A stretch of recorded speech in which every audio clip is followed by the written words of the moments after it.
92.3 Malayalam FM. നമസ്കാരം, ഇത് R B ഉണ്ണിയാണ്. ഇന്ന് നമ്മളോടൊപ്പം ജോയിൻ ചെയ്യുന്നത് വളരെ സ്പെഷ്യലായിട്ടൊരു വ്യക്തിയാണ്, ശ്രീ വിബി ചന്ദ്രൻ. ഓസ്ട്രേലിയ ബേസ് ചെയ്ത ഒരു മലയാളിയാണ്. ഒരു വലിയൊരു നേട്ടം മലയാളികൾക്ക് വേണ്ടി കൊണ്ടുവന്നിരിക്കുകയാണ് അദ്ദേഹം. അതാദ്യമേ പറഞ്ഞു കൊള്ളട്ടെ, he has won 4 titles at Australia's biggest bodybuilding stage, the international federation for body building. അങ്ങനെ അത്രയും പറഞ്ഞുകൊണ്ട് ശ്രീ വിബിയെ സ്വാഗതം ചെയ്യുന്നു. Thank you, Nick. Thank you. Okay, അപ്പോൾ ബിബി, you must be in the air. അപ്പം ഒരുപാട് നാളത്തെ ഒരു പ്രയത്നവും സ്വപ്നവും ഒക്കെ തന്നെ ആയിരിക്കുമല്ലേ ഇങ്ങനത്തെ ഒരു സ്റ്റേജിലേക്ക് എത്തിച്ചതും ഒക്കെ. ഒരു ഫാമിലി മാനാണെന്ന് അറിയുന്നു.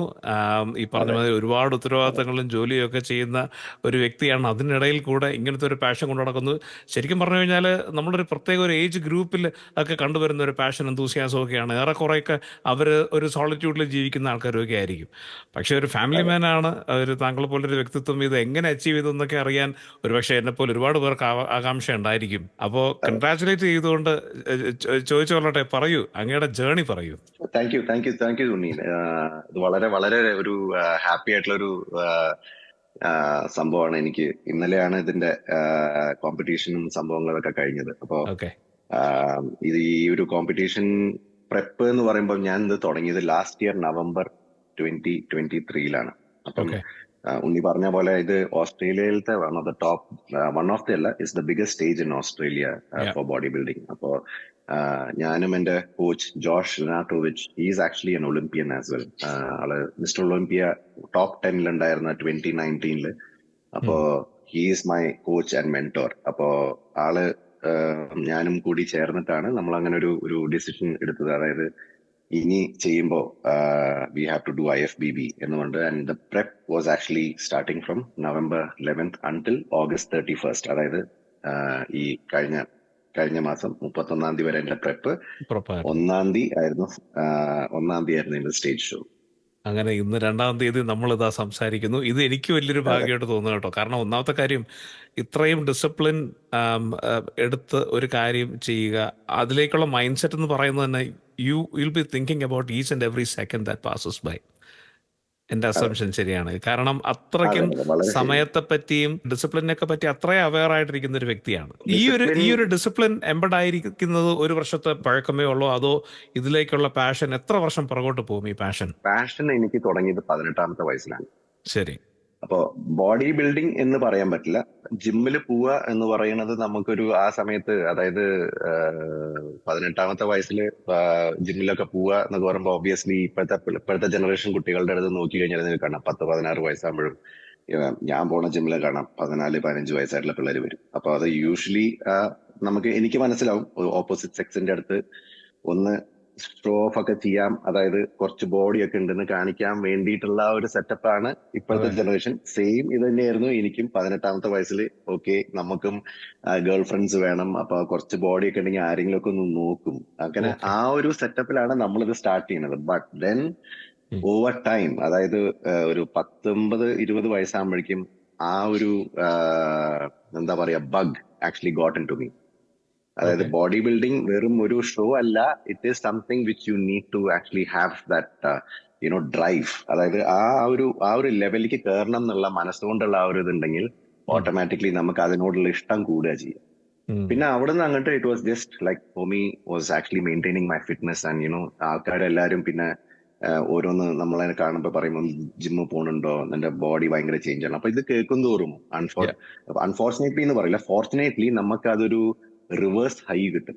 അതായത് ഇപ്പൊ ഉണ്ണി ഫോർ എക്സാമ്പിൾ എന്നെ എത്ര കൊല്ലങ്ങളായിട്ട് കാണുന്ന ഒരാൾ പെട്ടെന്ന് ഉണ്ണി എന്റെ അടുത്ത് ചോദിക്കുകയാണ്, വിബി എന്താ ജിമ്മിൽ പോകുന്നുണ്ടോ എന്ന് ചോദിച്ചു കഴിഞ്ഞാൽ, യെസ് ഞാൻ ജിമ്മിൽ പോകുന്നുണ്ടാവും, പക്ഷെ അത് literally will give you a high and that will make you push more in the gym. ഇതാണ് എന്റെ ജേർണി. അപ്പോ ഞാൻ ദുബായ് ബോൺ ആൻഡ് ബോട്ടപ്പ് ആണ്, നാട്ടില് അങ്ങനെ പഠിച്ചിട്ടൊന്നുമില്ല. അപ്പോ യൂഷ്വലി ദുബായിൽ നിന്നാണ് ഞാൻ സ്റ്റാർട്ട് ചെയ്യണത്. അപ്പോ 35 വയസ്സ് വരെ ഞാൻ ദുബായിലുണ്ടായിരുന്നു, 2015 വരെ. 2015 കഴിഞ്ഞിട്ട് ഞാൻ മെൽബണിലേക്ക് അല്ലെങ്കിൽ ഓസ്ട്രേലിയയിലേക്ക് ഞാൻ മൈഗ്രേറ്റ് ചെയ്തു. മൈഗ്രേറ്റ് ചെയ്തിട്ടാണ് പിന്നെ ഞാൻ ഇവിടുന്ന് സ്റ്റാർട്ട് ചെയ്തിട്ടുണ്ടായിരുന്നില്ല. എന്താ ഉണ്ടായെന്ന് പറഞ്ഞു കഴിഞ്ഞാൽ, ഞങ്ങളൊരു കല്യാണം കൂടാൻ വേണ്ടി ഞങ്ങൾ സിഡ്നിയിൽ ഒരു ഫ്രണ്ടിന്റെ വീട്ടിൽ പോയപ്പോ ഓക്കെ. അവിടെ ഒരു ഫാമിലി പിക്ചർ എന്നെയും എന്റെ വൈഫിന്റെയും എടുത്തു. അപ്പൊ അന്ന് എനിക്കൊരു ഓക്കെ. 38-39 വയസ്സാണ്. ശരി. അപ്പൊ ആ ഒരു പിക്ചർ കണ്ടപ്പോഴാണ് എന്റെ കംപ്ലീറ്റ് ഞാൻ ഉണ്ടാക്കിയ എന്റെ ആ ഒരു ഫിസിക്കും സാധനങ്ങളൊക്കെ പോയി കംപ്ലീറ്റ്ലി ഓക്കെ. ആ ഒരു ടൈം കൊണ്ട്. അപ്പൊ മനസ്സുകൊണ്ട് എനിക്കറിയാം, അതായത് ഇനി എനിക്ക് 1-1.5 കൊല്ലം കൂടി ഉള്ളൂ 40 വയസ്സാവാൻ. അപ്പൊ ഉം. 40 വയസ്സാവുമ്പോഴേക്കും I had to be fighting fit. Okay. അപ്പൊ ആ ഒരു മൈൻഡ് സെറ്റ് എനിക്ക് വന്നതോടുകൂടെ then I had to literally change my complete life style around. അപ്പൊ Yeah. അവിടുന്ന് അങ്ങോട്ട് ഞാൻ 40 വയസ്സാകുമ്പോഴേക്കും I got coached by another person in Melbourne. Um. And then I got into the shape which I wanted. അപ്പൊ okay. അത് 40-ാമത്തെ വയസ്സിലാണ് ഞാനത് ആ ഒരു ലെവലിലേക്ക് ഞാൻ എത്തുന്നത്. ഓക്കെ. എന്നിട്ട് ഇപ്പൊ അപ്പൊ എത്രാമത്തെ വയസ്സിലാണ് ഈ അച്ചീവ്മെന്റ് സംഭവിച്ചിരിക്കുന്നത്? സത്യം പറഞ്ഞു കഴിഞ്ഞാൽ 41-ാമത്തെ വയസ്സിൽ, അതായത് 41-ാമത്തെ വയസ്സിലാണ് ഫസ്റ്റ് ഞാന് okay. ICN, I compete naturally എന്ന് പറഞ്ഞിട്ടുള്ളൊരു ഫെഡറേഷൻ ഉണ്ട് ഓസ്ട്രേലിയയില്. അവിടെയാണ് ഞാൻ ഫസ്റ്റ് ആദ്യമായിട്ട് പോയിട്ട് ഒരു കോമ്പറ്റീഷൻ ഞാൻ ചെയ്തിട്ട് I got fifth in the whole of Victoria. Okay. അപ്പം അത് എനിക്കൊരു ഭയങ്കര ഒരു എന്താ പറയാ, ഒരു സന്തോഷമായിട്ടുള്ള ഒരു പരിപാടിയാണ്. കാരണം എന്റെ ലൈഫിൽ ഞാൻ കോമ്പീറ്റ് ചെയ്തിട്ടില്ല. ഉം. അതിന് റീസൺസ് എന്താന്ന് പറഞ്ഞു കഴിഞ്ഞാൽ എന്റെ പാരന്റ്സും ഇവരൊന്നും ഇതിന് അത്ര വലിയ സപ്പോർട്ടീവ് ഒന്നും അല്ല. കാരണം അവര് ലിറ്റിൽ ബിറ്റ് അല്ല, അവര് ദുബായിലാണെങ്കിൽ കൂടിയും അവർക്ക് കുറച്ചൊരു ഓൾഡ് സ്കൂൾ മെന്റാലിറ്റിയാണ്. അതായത് ഒരു നമുക്ക് കൺസർവേറ്റീവ് മലയാളികൾക്ക് ചിന്തയുണ്ട്. ആ. കൺസർവേറ്റീവ് ചിന്തയാണ്. അപ്പൊ അവർക്കൊരു മലയാളികളാകുമ്പോ നമുക്ക് ജോലി, IT, ബാങ്ക് അങ്ങനത്തെ ജോലിയൊക്കെ ചെയ്യുക, ബോഡി ബിൽഡിങ്ങോ അല്ലെങ്കിൽ ഇങ്ങനത്തെ ഒരു ഇതൊന്നും നമുക്ക് പറഞ്ഞിട്ടുള്ളതല്ല എന്നുള്ള ആ ഒരു മൈൻഡ് സെറ്റ് ആണ്. അപ്പൊ അതുകൊണ്ടാണ് ആ സമയത്തൊന്നും നമുക്ക് അങ്ങനെ കോമ്പറ്റേറ്റീവ് ലെവലിലോട്ട് പോകണം എന്നുള്ള ആ ഒരു മൈൻഡ് സെറ്റ് ഇല്ലാഞ്ഞത്. പക്ഷെ ഓക്കെ. ഇവിടെ വന്ന് ഞാൻ ആ 40th ബർത്ത്ഡേക്കാണ് ഞാൻ പറഞ്ഞ പോലെ ഫൈറ്റിംഗ് ഫിറ്റ് ആയപ്പോ എന്റെ കോച്ച് തന്നെ എന്റെ അടുത്ത് പറഞ്ഞു, നിനക്ക് കോമ്പറ്റേറ്റീവ് ലെവലിൽ ഇറങ്ങി കഴിഞ്ഞ് കഴിഞ്ഞാൽ നീ ചിലപ്പോ you can actually make it. അപ്പൊ അത് പറഞ്ഞപ്പോ നമുക്ക് ചെറിയൊരു ആഗ്രഹമായി. ഓക്കെ. അപ്പൊ അങ്ങനെയാണ് ഞാൻ ആദ്യമായിട്ട് മെൻസ് ഫിസിക് എന്ന് പറഞ്ഞിട്ടുള്ള കാറ്റഗറി, അതായത് literally it's called men's physique. Men's physique എന്ന് പറയുമ്പോൾ നമ്മൾ പണ്ട് കാണുന്ന സൂപ്പർ മോഡൽസ്, അതായത് മിലിൻ സോമൻ, ഡിനോ മോറിയ, ഇവരൊക്കെ അവരുടെയൊക്കെ ഒരു ഫിസിക്കാണ് അന്നത്തെ ആ ഫിസിക്കിനാണ് നമ്മൾ ആക്ച്വലി മെൻസ് ഫിസിക് എന്ന് വിളിക്കുക. അതെ. അപ്പോ your body has to be, your upper body has to be in proportion with your lower body. അതാണ് അതിന്റെ main thing. It's completely different from body building. Body building എന്ന് പറയുമ്പോൾ നിങ്ങളുടെ സൈസ് ആണ്, like you have to be like really really big. അതെ. അപ്പൊ ആ ഒരു കൺസെപ്റ്റ് നിന്ന് മാറി. അപ്പൊ എനിക്ക് ബോഡി ബിൽഡിങ്ങിനോട് അത്ര താല്പര്യമില്ല. കാരണം നിങ്ങൾക്ക് അത്രയും ലെവലിലൊക്കെ എത്തണം എന്നുണ്ടെങ്കിൽ you have to enhance. Enhance എന്ന് പറയുമ്പം നിങ്ങൾക്ക് അവരിവിടെ നമ്മുടെ നാട്ടില് സ്റ്റെറോയിഡ് എന്ന് പറയും, ഇവിടെ പെർഫോമൻസ് എൻഹാൻസ്മെന്റ് ഡ്രഗ്സ്, PEDs എന്നും വിളിക്കും. മനസ്സിലായി. അപ്പൊ PEDs നല്ലപോലെ യൂസ് ചെയ്യണം. അപ്പൊ നമ്മൾക്ക് ഇപ്പോഴത്തെ ഏജ് ഒന്നും വെച്ചിട്ടൊന്നും ആരും PEDസും സാധനങ്ങളൊന്നും അങ്ങനെ യൂസ് ചെയ്യാൻ താല്പര്യം വളരെ കുറവാണ്. അപ്പൊ പിന്നെ മെൻസ് ഫിസിക് ആണ് കുറച്ചും കൂടി നല്ലത്. മെൻസ് ഫിസിക്കിൽ ആണ് ബോഡി ബിൽഡിങ്ങിനെക്കാട്ടിലും താല്പര്യം തോന്നിയിരിക്കുന്നത്. എന്നിട്ട് അതേ ആ ഒരു ഡിസിപ്ലിനിൽ തന്നെയാണ് ഈ കോമ്പറ്റീഷൻസിലെല്ലാം ചെന്നത് പിന്നീട്, അല്ലേ? എല്ലാം ഞാൻ ചേർന്നു. കറക്റ്റ്. ഓക്കെ. അപ്പൊ അതായിരുന്നു എന്റെ ഫസ്റ്റ് കോമ്പറ്റീഷൻ. അതിന്റെ അകത്ത് 5th പ്ലേസ് എനിക്ക് വിക്ടോറിയയിൽ കിട്ടി. അത് കഴിഞ്ഞിട്ട് 1.5 കൊല്ലം കഴിഞ്ഞിട്ട് in May 2023 I did something called as PCA, physical cultural association എന്ന് പറഞ്ഞിട്ട് വേറൊരു ഫെഡറേഷൻ. അപ്പൊ അതിന്റെ അകത്തും I did men's physique first timer, men's physique 40 and men's physique novice. അപ്പൊ men's physique 40 I got first place. Because നിങ്ങൾ 40 വയസ്സിന്റെ മുകളിൽ പോകുമ്പോൾ your class which you will be registering under is called men's physique masters. ഈ masters എന്ന് പറഞ്ഞാൽ 40 വയസ്സിന്റെ മുകളിലുള്ള ആൾക്കാരാണ് ഉണ്ടാവുക. അപ്പോ അതിന്റെ അകത്ത് ഐ ഗോട്ട് ഫസ്റ്റ്. പിന്നെ നോവിസ് എന്ന് പറഞ്ഞ കാറ്റഗറിയിൽ എനിക്ക് 3rd പ്ലേസും, പിന്നെ ഫസ്റ്റ് ടൈമർ എന്നുള്ള അതിന്റെ അകത്ത് എനിക്ക് ഓരോ ഫെഡറേഷന് you will have first timer, novice and masters. ഓരോ ഫെഡറേഷൻ ഉണ്ട്. അപ്പോ ഫോർ എക്സാമ്പിൾ ഇപ്പൊ PCA ഞാൻ ഫസ്റ്റ് ടൈമർ എന്ന് പറഞ്ഞിട്ട് ഓൾറെഡി ഞാൻ ചെയ്താൽ നെക്സ്റ്റ് PCA കോമ്പറ്റീഷന് പോയിട്ട് എനിക്ക് ഫസ്റ്റ് ടൈമർ ചെയ്യാൻ പറ്റില്ല. I will be going into open class അല്ലെങ്കിൽ മാസ്റ്റേഴ്സ് കാറ്റഗറിയിലോട്ട് തന്നെ പോവുള്ളൂ. ഫസ്റ്റ് ടൈമർ എന്ന് പറഞ്ഞാൽ just the first time you can do it, that's it. അത് കഴിഞ്ഞ് കഴിഞ്ഞാൽ പിന്നെ ആ ക്ലാസ് ഇല്ല നിങ്ങൾക്ക്. ഓക്കെ.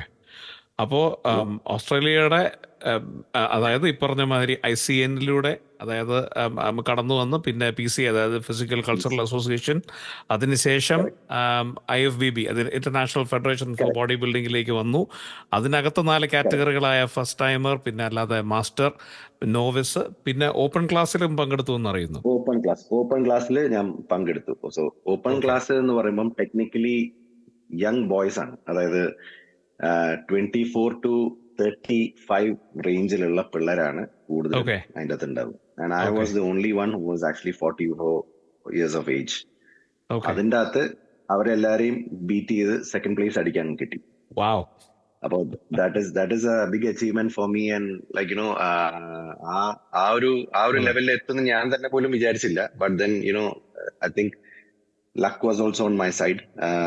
And ദൈവം സഹായിച്ചിട്ട് I had put in so much of effort to be in that shape which I wanted to be. Yes. അപ്പൊ ഞാൻ പറഞ്ഞ പോലെ നവംബർ ലാസ്റ്റ് ഇയർ തൊട്ട് ഇത് തുടങ്ങിയുള്ള പ്രെപ്പാണ്. അപ്പൊ അതെ, അതെ. ഒരു പാർട്ടിക്ക് പോയാലോ അല്ലെങ്കിൽ എവിടേക്ക് പോയി കഴിഞ്ഞാലും അൺഫോർച്ചുനേറ്റ്ലി ഒന്നെങ്കിൽ ഞാൻ എന്റെ ഫുഡ് ക്യാരി ചെയ്യണം. ഞാൻ പറയാൻ അതെ. വരികയായിരുന്നു, കഴിഞ്ഞ ദിവസം ഒരു പാർട്ടിക്ക് കാണുകയുണ്ടായി പിന്നെ. അപ്പൊ അതെ. അവിടെ വെച്ചാണെങ്കിൽ അതെ. പോലും ഫുഡോ ഡ്രിങ്കോ ഒന്നുമേ തൊടാതെ അവിടെ നിൽക്കുകയായിരുന്നു, സംസാരിച്ച് മാത്രം കറക്റ്റ്. നിൽക്കുകയായിരുന്നു. ഞാൻ കറക്റ്റ്. ചോദിച്ചപ്പോഴാണ് പറഞ്ഞത്, കറക്റ്റ്. പറഞ്ഞ പോലെ ഇതാ ഒരു ഇത് വരുന്നുണ്ട്, ഞാൻ കുറച്ച് നാളായിട്ട് അതെ. ഇങ്ങനെയാണ് ഡയറ്റ് ചെയ്യുവാണ് അതെ. എന്ന് അതെ. പറഞ്ഞ അതെ. അത്രയും അതെ. ഇത്രയും അതെ. ഫ്രണ്ട്സും ഈ പറഞ്ഞ മാതിരി എല്ലാ പ്രലോഭനങ്ങളും ചുറ്റും ഉണ്ടായിട്ടും ഒരു തരി അതെ. അതെ. ഫുഡോ ഡ്രിങ്കോ ടച്ച് ചെയ്യാതെയാണ് തങ്ങളവിടെ നിന്നത്. അപ്പോഴേ ഞാൻ അതെ. ആലോചിച്ച ആ ഡെഡിക്കേഷൻ അത് ഇറ്റ് വാസ് ഷോയിങ്. എന്നിട്ട് ഇത് ഇങ്ങനൊരു റിസൾട്ടിലേക്ക് എത്തി എന്നുള്ളത് പേഴ്സണലി ഒരുപാട് സന്തോഷം ഉണ്ടാക്കുന്ന ഒരു കാര്യമാണ്.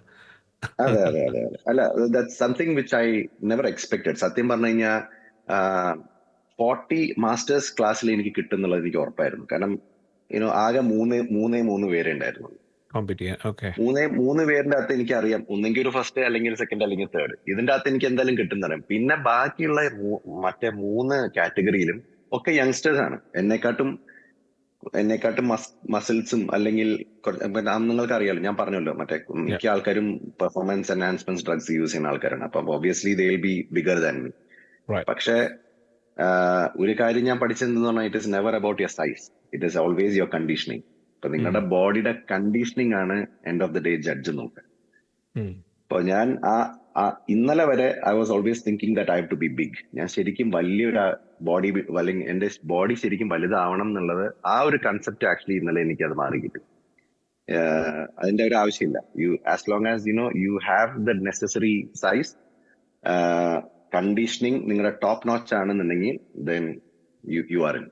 Wow. അപ്പൊ അതിന്റെ അകത്താണ് ഞാൻ സ്കോർ ചെയ്തിട്ട് നമുക്ക് എന്താ പറയാ 3 ഗോൾഡും ഒരു സിൽവറും അടിക്കാൻ കിട്ടിയത് 4 കാറ്റഗറി. ഫാന്റാസ്റ്റിക്. ഫാന്റാസ്റ്റിക്. വലിയൊരു അച്ചീവ്മെന്റ്. ഇനി അപ്പോൾ അതെ. ഓസ്ട്രേലിയയിൽ തന്നെയുള്ള ഏറ്റവും വലിയ ഫെഡറേഷനിൽ നിന്ന് ഇപ്പോൾ ഇത്രയും വലിയ നേട്ടങ്ങൾ ഉണ്ടായ സ്ഥിതിക്ക് ഇനി അടുത്തതായിട്ട് ഏത് സ്റ്റേജാണ് താങ്കളെ കാത്തിരിക്കുന്നത്? അല്ല, അടുത്തത് ഞാനിപ്പം ഈ 3 ഗോൾഡും മൂന്ന് ഗോൾഡും ഒരു സിൽവർ അടിച്ചപ്പം I have actually qualified to do the nationals which is on the 28th of this month, 28ാം തീയതി. അപ്പൊ മൂന്നര ആഴ്ച കൂടി ഉണ്ട് എനിക്ക്. അപ്പോ ഇപ്പൊ ഇനി ഇന്നലെ മാത്രം ഒന്ന് ബ്രേക്ക് ഇട്ടു. അതായത് ഇന്നലെ ഓക്കെ. കോമ്പറ്റീഷൻ ആയിരുന്നു. അപ്പൊ അത് കഴിഞ്ഞ് നമ്മൾ കംപ്ലീറ്റ്ലി ഡിപ്ലീറ്റഡ് ആണ് എല്ലാ സ്റ്റേജിന്റെ പോസിങ്ങും സാധനങ്ങളും കഴിഞ്ഞിട്ട്. പിന്നെ കുറച്ച് ഫുഡൊക്കെ കഴിച്ച് തിരിച്ച് പഴയ പോലെ ആയി. ഓക്കെ. ഇന്ന് രാവിലെ പിന്നെയും 4 മണിക്ക് എഴുന്നേറ്റ് പഴയ പരിപാടികളെല്ലാം ഇനിയിപ്പോ ഒരു 3.5 ആഴ്ച കൂടെ നമ്മൾ മാക്സിമം പുഷ് ചെയ്ത് Yeah. കൊണ്ടുപോകണം. അപ്പോ കൊണ്ടുപോകണം. നാഷണൽ സ്റ്റേജ് എന്ന് പറയുമ്പം is technically the entire Australia. So ഓസ്ട്രേലിയയിലുള്ള ഒരുമാതിരി എല്ലാവരും ഇവിടെ ഫ്ലൈ ഡൗൺ ചെയ്ത് വന്ന് ഉം. ഇതേ ഇത് കാറ്റഗറി മെൽബണിലാണ് മീൻസ് നടക്കുന്നത്, മെൽബണില് national championship. Kingston okay. Arts സെന്ററില്. അതെ നാഷണൽ ചാമ്പ്യൻ. യൂഷ്വലി അത് മാറിക്കൊണ്ടിരിക്കും. ചില സമയത്ത് പെർത്തിൽ നടക്കും, ചില സമയത്ത് മെൽബണില്, ചില സമയത്ത് ബ്രിസ്ബെയിൻ. അപ്പോ ശരി. I'm lucky that this is happening here. Nationals ബ്രിസ്ബെയിനിലോ പെർത്തിലോ ആയിരുന്നുണ്ടെങ്കിൽ ചിലപ്പോൾ ഞാൻ ചെയ്തു എന്ന് വരില്ല. കാരണം you have to fly down. നമ്മൾ തന്നെ എക്സ്പെൻസ് ബെയർ ചെയ്ത് നമ്മൾ തന്നെ അവിടെ പോയി നമ്മൾ തന്നെ പ്രെപ്പ് ചെയ്ത് ഇതൊക്കെ ചെയ്യണം. അപ്പൊ ഓക്കെ. മെൽബണിലാവുമ്പോൾ നമുക്ക് കുറച്ചും കൂടി ഈസിയാണ്, പ്രെപ്പ് ചെയ്യാൻ ഈസിയാണ്. നമുക്ക് എങ്ങോട്ടും പോകേണ്ട ആവശ്യമൊന്നുമില്ല, വീട്ടിൽ തന്നെ ഉണ്ട്, ജിം അടുത്ത് തന്നെയാണ്, എല്ലാം ഓക്കെ. Everything is in. ഈ നാഷണൽ ചാമ്പ്യൻഷിപ്പിലൂടെ കടന്നു വന്നു കഴിഞ്ഞാൽ അങ്ങനെ തന്നെ വരട്ടെ എന്ന് പ്രാർത്ഥിക്കുന്നു. അങ്ങനെയാണെന്നുണ്ടെങ്കിൽ ഈ പറഞ്ഞ മാതിരി സ്പോൺസേഴ്സ് ഒക്കെ മുന്നോട്ട് വരികയില്ലേ? ഇല്ലേ? അല്ല അതായത് കൂടുതൽ ഇന്റർനാഷണൽ ചാമ്പ്യൻഷിപ്പുകളിൽ പങ്കെടുക്കാനായിട്ടുള്ള ഓപ്പണിംഗ് അല്ലേ അത് തരുന്നത്? അതാണ് ഉണ്ടാവുക. സോ ഈ നാഷണൽസ് ജയിച്ചു കഴിഞ്ഞാൽ you will get something called as a pro card. അപ്പം then you will be called as an IFBB pro. Once you are granted then IFBB pro status, Yeah. പിന്നെ ഓസ്ട്രേലിയയിൽ നമുക്ക് കോമ്പീറ്റ് ചെയ്യാൻ പറ്റില്ല. I have to always fly overseas. അമേരിക്കയിലോ ദുബായിലോ ഇന്തോനേഷ്യയിലോ ഓ, എവിടെയാണ് IFBB വേറെ ഇത് ചെയ്യണമെന്ന് വെച്ച് കഴിഞ്ഞാൽ I will go and compete as a pro in that particular country. അതായത് ഓസ്ട്രേലിയ സ്പോൺസർ ചെയ്ത് ഓസ്ട്രേലിയയിൽ തന്നെയാണ് പോകുന്നത്. ഓസ്ട്രേലിയയുടെ ഒരു റെപ്രസെന്റേറ്റീവ് ആയിട്ട് മറ്റ് രാജ്യങ്ങളിൽ പോകാം. റെപ്രസെന്റേറ്റീവ് ആയിട്ട് പോകും. അതെ അതെ അതെ. ബ്യൂട്ടിഫുൾ. അപ്പോ ഇതെന്ന് ഞാൻ പറഞ്ഞ പോലെ ഏറ്റവും ടോപ്പ് സ്റ്റേജ് ആണ് ഒളിമ്പിയ. ഓക്കെ. അതായത് വേൾഡിലത്തെ ഏറ്റവും ടോപ്പ് സ്റ്റേജ് ആണ് ഒളിമ്പിയാസ്. അപ്പൊ ഈ മെൻസ് ഫിസിക്കിന്റെ അകത്ത് ഉള്ള ടോപ്പ് ആൾക്കാർ പോണത് അമേരിക്കയില് എമച്വർ ഒളിമ്പിയ എന്ന് പറഞ്ഞിട്ട് ഒരു സ്റ്റേജിലേക്കാണ് പോവുക. എമച്വർ ശരി. ഒളിമ്പിയയിലും you have the same category, men's ഫിസിക്കിന്റെ കാറ്റഗറി എല്ലാം ഉണ്ട്. I അപ്പൊ see. എമച്വർ ഒളിമ്പിയ ജയിച്ചു കഴിഞ്ഞാൽ you can then qualify to go into the main Olympia stage. Oh wow. അപ്പൊ അതാണ് വേൾഡിലത്തെ ഏറ്റവും വലിയ സ്റ്റേജ്, സ്റ്റേജ് ഒളിമ്പിയ എന്ന് സ്റ്റേജ്. അപ്പൊ പറയുന്നത്. എല്ലാവരുടെയും ഡ്രീം ആ ഒരു ഒളിമ്പിയ സ്റ്റേജിൽ കയറുന്നതാണ്. പക്ഷെ അൺഫോർച്ചുനേറ്റ്ലി എനിക്ക് ആ ഡ്രീം ഈ പറഞ്ഞ പോലെ 44-45 വയസ്സും ഒക്കെ നിൽക്കുന്ന ആള് ഒബ്വിയസ്ലി പിന്നെ ആ ഒരു സ്റ്റേജ് എത്തുമോ എന്നുള്ളത് ഡൗട്ട്ഫുൾ ആണ്. And it's very expensive. കാരണം അത് ശരി. എനിക്കിപ്പോ സ്പോൺസർഷിപ്പും സാധനങ്ങളൊന്നും ഇല്ല. ഒക്കെ നമ്മൾ തന്നെ എല്ലാം നോക്കുക. ബെയർ ചെയ്യണം. അപ്പോ അപ്പൊ ഇതെല്ലാം നമ്മൾ തന്നെ ചെയ്യണം ഒന്ന്. അപ്പോ ഇപ്പൊ ഫ്ലൈ ഔട്ട് ചെയ്യണമെങ്കിൽ you will need to actually fly out with your own expense. എന്നിട്ട് അവിടെ ഓക്കെ. പോയിട്ട് കോമ്പീറ്റ് ചെയ്യണം. അത് എളുപ്പമല്ല. Okay. But once if you get your name in, അതായത് ഒരു എമച്ചർ ഒളിമ്പിയ ജയിച്ചു കഴിഞ്ഞു കഴിഞ്ഞാൽ അമേരിക്കയിലൊക്കെ എങ്ങനെയെന്ന് പറഞ്ഞു കഴിഞ്ഞാൽ you win an Olympia, amateur Olympia, you get cash prize. Okay. Unfortunately ഓസ്ട്രേലിയയിൽ അങ്ങനെ ഒരു ഇതില്ല. ഇല്ല. 10,000 അല്ലെങ്കിൽ $20,000 ഒക്കെയാണ് നിങ്ങൾക്ക് ഒരു ക്യാഷ് പ്രൈസ് ആയിട്ട് നിങ്ങൾക്ക് കിട്ടുക. കിട്ടുക. ഓ വാവ്. അപ്പൊ ആ ഓക്കെ. ക്യാഷ് പ്രൈസ് വെച്ചിട്ട് ഒബിയസ്ലി നിങ്ങൾക്ക് ചെലവായതിന്റെ ഒരു പകുതിയെങ്കിലും നിങ്ങൾക്ക് ഒരു തിരിച്ചു പിടിക്കാൻ പറ്റും. മനസ്സിലായി. ഓസ്ട്രേലിയയിൽ മനസ്സിലായി. അങ്ങനെ ഒരു ഓപ്ഷൻ ഇല്ല. ഇല്ല. യു വിൻ, നിങ്ങൾക്കൊരു മെഡൽ മാത്രമേ ഉള്ളൂ. പക്ഷെ okay. End of the day നിങ്ങൾ you are known in the circuit. ഈ സർക്കിറ്റിൽ എല്ലാവർക്കും അറിയാം ഇങ്ങനെ ഒരാളുണ്ട്, he is actually a pro. അപ്പൊ അതാണ് ഒരു ഓപ്ഷൻ. പക്ഷെ വാട്ട് ഹാപ്പൻസ് ഇസ് പ്രോ ആവാൻ ഞാൻ ട്രൈ ചെയ്യും, ഇല്ല എന്ന് ഞാൻ പറയില്ല. പക്ഷെ ഒളിമ്പിയ സ്റ്റേജിലൊക്കെ കയറണം ചോദിച്ചു കഴിഞ്ഞാൽ ഇല്ല, എനിക്ക് അത്ര വലിയ ആഗ്രഹങ്ങളൊന്നുമില്ല. കാരണം main factor is my age. ഇത് കുറച്ച് മുന്നിങ്ങോട്ട് തുടങ്ങായിരുന്നു എന്നുണ്ടെങ്കിൽ ലൈക്ക് മേ ബി അറൌണ്ട് 28-29 ഒക്കെ ആകുമ്പോൾ ഞാൻ ട്രൈ ചെയ്യായിരുന്നു എന്നുണ്ടെങ്കിൽ മേ ബി നടന്നേനെ. പക്ഷെ ഇപ്പോ അത് എനിക്കൊരു ഓപ്ഷൻ അല്ല. ഓക്കെ. പക്ഷേ ഇപ്പോൾ ഈ ഒരു സമയത്ത് ഇത് ചെയ്യാൻ തോന്നാനും ഇതിലേക്ക് എത്തിച്ചേരാനും ഇങ്ങനൊരു വിജയത്തിലേക്ക് എത്തിച്ചേരാനും ഒക്കെ സാധിച്ചതിന് പിന്നിലും ഒരു കാരണം ഉണ്ടായിരിക്കും. അപ്പോൾ ഇങ്ങനെ ഒരു വളരെ എന്താ പറയുക പ്രത്യേക സാഹചര്യങ്ങളാണ് ഇതൊക്കെ. അതായത് ഒന്ന് പറഞ്ഞ പോലെ പതിവായിട്ട് ഇങ്ങനെയുള്ള ബോഡി ബിൽഡിങ്ങിലേക്കൊക്കെ കടക്കുകയും അങ്ങനെയുള്ള കാര്യങ്ങളൊക്കെ ചെയ്യുന്നത്, ഇപ്പം താങ്കൾ തന്നെ പറഞ്ഞ ഒരു മാസ്റ്റർ എന്ന് പറഞ്ഞൊരു ക്ലാസ്സിലൊക്കെ നിൽക്കുന്ന ആൾക്കാരെന്ന് പറയുന്നത് 3 പേരിൽ കൂടുതൽ കമ്പീറ്റ് ചെയ്യാനില്ലായിരുന്നു. മറ്റ് കാറ്റഗറിയിലും വിൻ ചെയ്തു എന്നുള്ളത് താങ്കളുടെ പേഴ്സണൽ അച്ചീവ്മെന്റിന്റെ ഒരു വലിയ ലക്ഷണമാണ്. അപ്പോൾ അതിലേക്കൊക്കെ എത്തിച്ചേരുക എന്ന് പറഞ്ഞാൽ ഈ ഒരു ടൈമിൽ അങ്ങനെയൊക്കെ തോന്നിപ്പിക്കുക എന്നൊക്കെ പറയുന്നതിനകത്തൊക്കെ എന്തെങ്കിലും കാരണങ്ങൾ ഉണ്ടാവുമെന്ന് വിശ്വസിക്കുന്നുണ്ടോ? Something else must be pushing you. Pushing എന്ന് പറയാൻ എന്റെ മെയിൻ തിങ് എന്ന് പറഞ്ഞു കഴിഞ്ഞാൽ ഞാൻ ആക്ച്വലി നമ്മുടെ മലയാളി കമ്മ്യൂണിറ്റിയുടെ അടുത്ത് ഞാൻ അത് യൂഷ്വലി ഞാൻ കണ്ടിട്ടുള്ളത്, എനിക്ക് ആ ഒരു മെസ്സേജാണ് നമ്മുടെ ആൾക്കാരുടെ അടുത്ത് നമുക്ക് പറയാനുള്ളത്. അതായത് ശരി.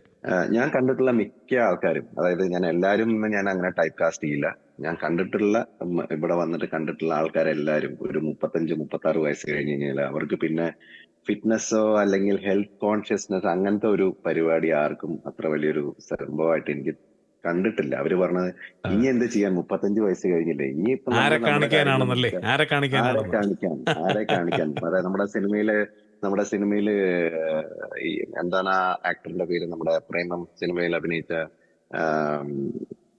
മറ്റേ ആ ആക്ടർ, എന്താണ് നമ്മുടെ പേര് മറന്നുപോയി, നിവിൻ പോളി പറയണതാണ് കേരളത്തിലെ പിള്ളേർക്ക് എന്തിനാടാ 6 പാക്ക് എന്ന് ചോദിക്കണ പോലെയാണ്. റൈസ് പാക്ക് ആണ് ഇവിടെ എല്ലാവർക്കും കാണിക്കേണ്ടത്. പക്ഷെ അൺഫോർച്ചുനേറ്റ്ലി റൈസ് പാക്ക് ഉണ്ടായിട്ടുണ്ട് നമുക്ക് വലിയ ഗുണമൊന്നുമില്ല. പക്ഷെ 6 പാക്ക് ആക്കണം എന്നും ഞാൻ പറയില്ല. പക്ഷെ you should have that border. അതായത് നമ്മുടെ ഹെൽത്ത് മെയിൻറ്റെയിൻ ചെയ്യാനുള്ള ഒരു ഇത് നമ്മൾ കൊണ്ടുവരണം. At any given point of time by doing regular blood ചെക്സും സാധനങ്ങളും ഇതൊക്കെ ചെയ്യുമ്പോൾ ഓട്ടോമാറ്റിക്കലി യു വിൽ നോ. ഇപ്പൊ ഇവിടുത്തെ ഒരു ഒരു ലൈഫ് സ്റ്റൈൽ ഞാൻ കണ്ടിട്ടുള്ളതെന്ന് പറഞ്ഞാൽ ഫ്രൈഡേസ് ഒക്കെ ആയി കഴിഞ്ഞാൽ ആൾക്കാർക്ക് പാർട്ടിയാണ്, കൂടണം, ഉം. എവിടെയെങ്കിലും പോയിട്ട് കണ്ട് ഡ്രിങ്ക്സ് കഴിക്കുക, അല്ലെങ്കിൽ ഫ്രണ്ട്സിന്റെ കൂടെ കൂടുക. ഇതൊക്കെ വളരെ നല്ല കാര്യമാണ്. ഇതൊക്കെ ഞാനും ചെയ്യുന്നുണ്ട്. പക്ഷെ അൺഫോർച്ചുനേറ്റ്ലി ഇപ്പൊ ഈ പറഞ്ഞ പോലെ പ്രെപ്പിന്റെ ടൈമിൽ ഞാൻ എല്ലാ പാർട്ടിക്കും ഞാൻ പോകും.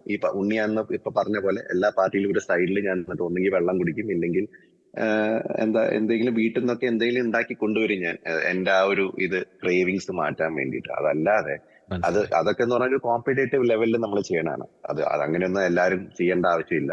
ഇല്ല. പക്ഷെ ആ ഒരു നമ്മളിപ്പം പ്രായമായിക്കൊണ്ടിരിക്കുന്ന, അല്ലെങ്കിൽ ഇപ്പൊ ഞാൻ പറഞ്ഞ പോലെ ഇപ്പൊ ഒരു കോവിഡ് വാക്സിനേഷനും സാധനങ്ങളൊക്കെ അടിച്ചിരിക്കുന്ന ഒരു ടൈമാണ് നമ്മളെല്ലാരും. അപ്പോ ഇതിന്റെ ആഫ്റ്റർ എഫക്ട്സ് എന്താന്നുള്ളത് ഈ സമയം വരെ ആർക്കും അറിയില്ല. അതെ. അപ്പൊ ആ ഒരു മൈൻഡ് സെറ്റ് ആണ് സത്യം പറഞ്ഞാൽ എനിക്ക്. ഇപ്പം ഞാൻ നാളെ 50 വയസ്സ് വരെയോ അല്ലെങ്കിൽ 55 വയസ്സ് വരെ ജീവിക്കുമോ എന്നുള്ളത് എനിക്ക് തന്നെ അറിഞ്ഞൂടാ. ഇപ്പൊ ഈ ജിമ്മ് ചെയ്തു എന്നൊക്കെ പറഞ്ഞു കഴിഞ്ഞിട്ടൊന്നും കാര്യമില്ല. വളരെ ഫിറ്റ് ആയിട്ടുള്ള ആൾക്കാർ നാട്ടിൽ മരിക്കുന്ന, അല്ലെങ്കിൽ ഹാർട്ട് അറ്റാക്ക് വന്ന് മരിക്കുന്ന ആൾക്കാരുടെ ന്യൂസ് വരെ ഞാനിപ്പം ഒരു കപ്പിൾ ഓഫ് മന്ത്സ് ബാക്ക് ഞാൻ വായിക്കുന്നുണ്ട്. വളരെ ഫിറ്റ് ആയിട്ടുള്ള ആൾക്കാർ, അവർക്ക് ഒരു ദുശീലങ്ങളും ഇല്ല, കള്ളുകുടിക്കില്ല, സ്മോക്കിംഗ് അതെ. ഇല്ല. പക്ഷെ അതെ. These things. അപ്പൊ നമുക്ക് ആ ഒരു മൈൻഡ് സെറ്റ് ആണ് എല്ലാവർക്കും വരേണ്ടത്. അതായത് നല്ല ഒരു നല്ല മാക്സിമം വീട്ടിലുണ്ടാക്കുന്ന ഫുഡ് കഴിക്കുക, പുറത്തുനിന്ന് മാക്സിമം അവോയ്ഡ് ചെയ്യുക. ഫുഡ് ഉം.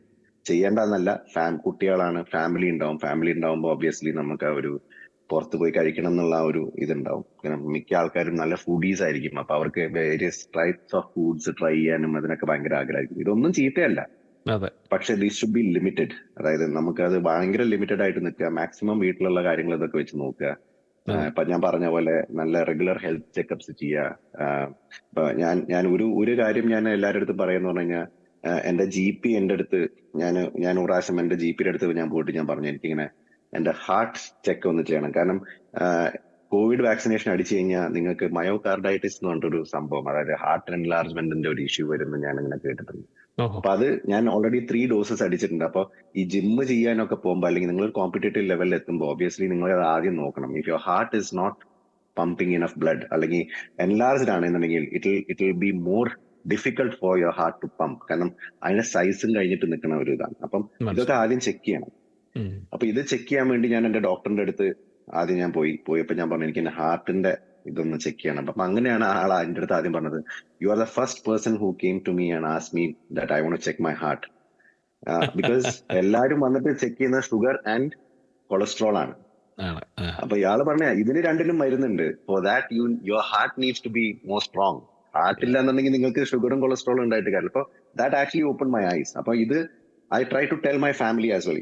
നിങ്ങൾ റെഗുലർ ആയിട്ട് പോയി ഇതാണ് അതിന്റെ ഇത്. അപ്പൊ then these are the messages which എന്റെ വളരെ ക്ലോസ് ആയിട്ടുള്ള കുറെ ഫ്രണ്ട്സ് ഉണ്ട്. ഇവർക്ക് എല്ലാവർക്കും ഞാൻ ഇത് പറഞ്ഞു കൊടുത്ത് അവരെന്നെ കണ്ടു കഴിഞ്ഞാൽ ഓടി രക്ഷപ്പെടും ഇപ്പം. കാരണം വിധി വന്നു കഴിഞ്ഞു കഴിഞ്ഞാൽ ഡോക്ടറിന്റെ അടുത്ത് പോവാ, ഉപദേശിക്കും. അല്ലെങ്കിൽ ഇത് ചെക്ക് ചെയ്യുക, അത് ചെക്ക്, ഉപദേശം ഭയങ്കരമാണ് എന്നുള്ള ആ ഒരു ലെവലിലാണ് എല്ലാവരും എന്നെ കാണുന്നത്. അപ്പം ഇതാണ് ഞാൻ ഇതാക്കുന്നത്. പിന്നെ ഉം. ഈ 40 അല്ലെങ്കിൽ 35 വയസ്സ് ഒരു ക്രൈറ്റീരിയ അല്ല. ഉം. നിങ്ങളുടെ മനസ്സ് വെച്ച് കഴിഞ്ഞ് കഴിഞ്ഞാല് അതെ.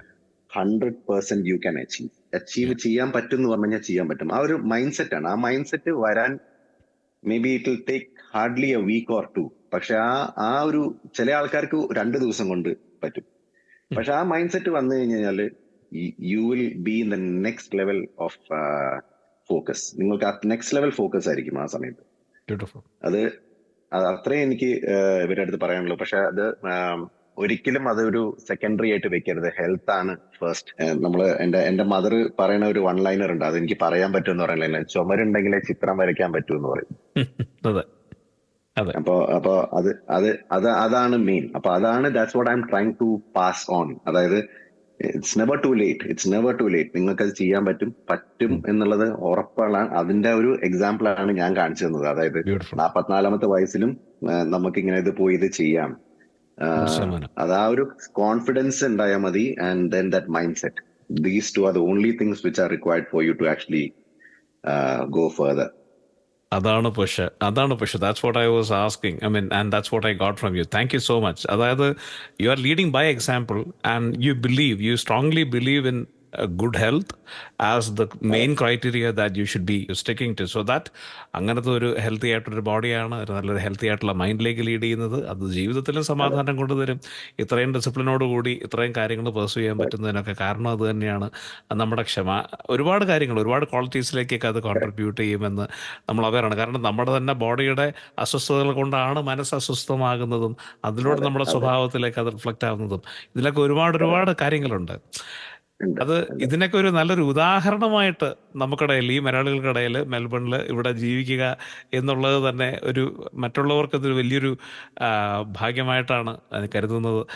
താങ്കളുടെ ഈ വാർത്ത, ഈ ഈ ഒരു നല്ലൊരു വിജയം ഒരുപാട് പേര് അറിയട്ടെ, ഇതിൽ നിന്ന് മോട്ടിവേറ്റഡ് ആകട്ടെ എന്ന് ഞാൻ ആശംസിക്കുന്നു. ഒപ്പം ഞാനും മോട്ടിവേറ്റഡ് ആയി എന്ന് ഞാൻ അറിയിക്കുന്നു. Thank you thank U. Thank you so much. അപ്പോൾ 92.3 മലയാളം FM-ൻ്റെ കൂടെ ഇത്രയും സമയം സ്പെൻഡ് ചെയ്തതിന് ശ്രീ വിബി ചന്ദ്രന് ഒരുപാട് നന്ദി അറിയിക്കുന്നു. Thank you. Thank you so much. 92.3